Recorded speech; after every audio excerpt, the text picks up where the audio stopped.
சற்றுமுன் வெளியான தகவல் ரேஷன் அடைதற்கு முக்கியமான தகவல் வெளியிடுது. அது என்ன சொல்ல பார்க்க போகிறோம். நீங்கள் நம்ம சேனலை சப்ஸ்கிரைப் பண்ணாமல் இருந்தீங்கன்னா மறக்காமல் லைக் பண்ணிக்கோங்க, சப்ஸ்கிரைப் பண்ணிக்கோங்க. வாங்க வீடியோக்குள்ள போகலாம். உங்கள் வீட்டில் குடும்ப உறுப்பினர் இருந்து விட்டால் ரேஷன் கார்டிலிருந்து அவரது பெயரை எப்படி நீக்குவது என்பதை தெரிந்து கொள்ளுங்கள்.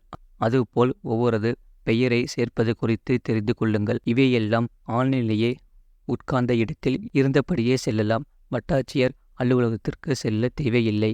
ரேஷன் கார்டுகள் மாநில அரசுகளால் வழங்கப்படும் அதிகாரப்பூர்வ ஆவணமாகும்.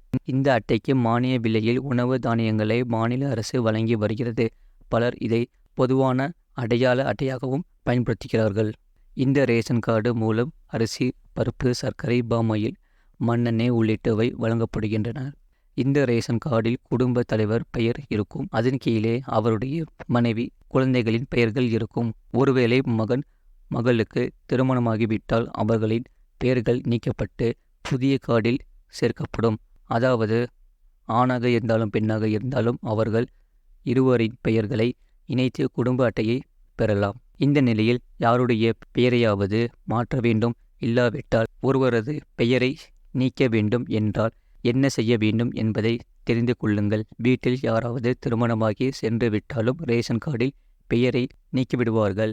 இல்லாவிட்டால் ஒருவர் இறந்துவிட்டாலும் அவரது பெயர் நீக்கப்படும்.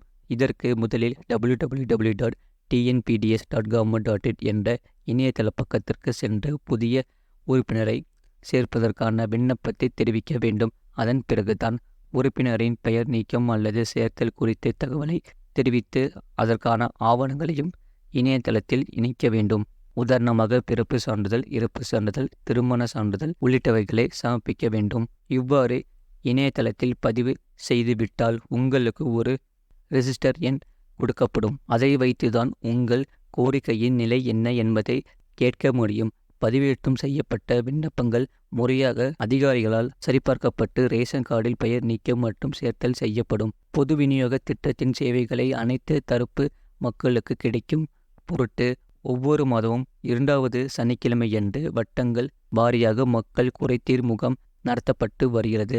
அதன்படி ஒவ்வொரு வட்டாட்சியர் அலுவலகத்திலும் குறைதீர் கூட்டங்களில் மக்கள் கலந்து கொண்டு குறைகளை தெரிவிக்க வேண்டும். இதுபோன்ற செய்திகளை உடனுக்குடன் அறிந்து கொள்ள மறக்காம சேனலை சப்ஸ்கிரைப் செய்யுங்கள். மற்றவர்களுக்கு தெரியப்படுத்த ஷேர் செய்யுங்கள்.